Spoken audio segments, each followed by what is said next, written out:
The conflict with Iran has caused shipping issues in the Strait of Hormuz, particularly with oil tankers. President Trump has been boasting about the United States' role as an oil superpower, saying during a recent announcement of the ceasefire between Israel and Lebanon that the U.S. produces more oil than Saudi Arabia and Russia combined.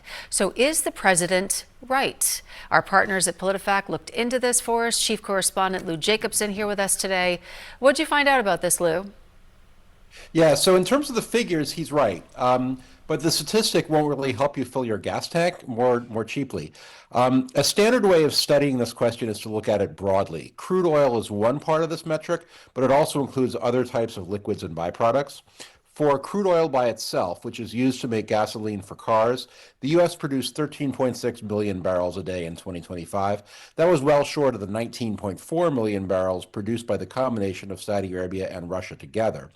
If you throw in another category called natural gas liquids, then the gap narrows to basically 21.1 million to 21.6 million.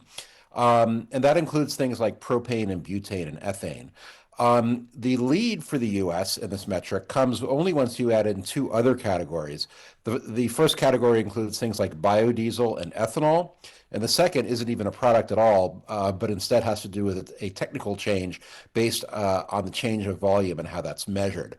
So it's only after you add in all four of these categories that the U.S. comes out on top. Okay, so Lou, let's look a little bit deeper on that right now, too. So if the president is technically correct on the overall number, as you say, but you're telling us that there may be is not considered the most significant piece of evidence to point to about all of this. We have the ongoing war, of course, spiking gas prices. So what are some of the other factors you're seeing as perhaps the counterbalance to his point? Yeah, so I mean, things like butane and propane are important and they're used widely. You can cook steaks and burgers on a propane grill, and you can use butane for a camping stove or to light your cigarette. But right now we're at a time when gasoline prices are a really big focus for voters, and you can't run your car on propane. And basically, because the statement was correct, but it benefited from further context, we gave it a mostly true rating. Okay, Lou, good to see you on a Friday. Have a wonderful weekend. Thank you, you too.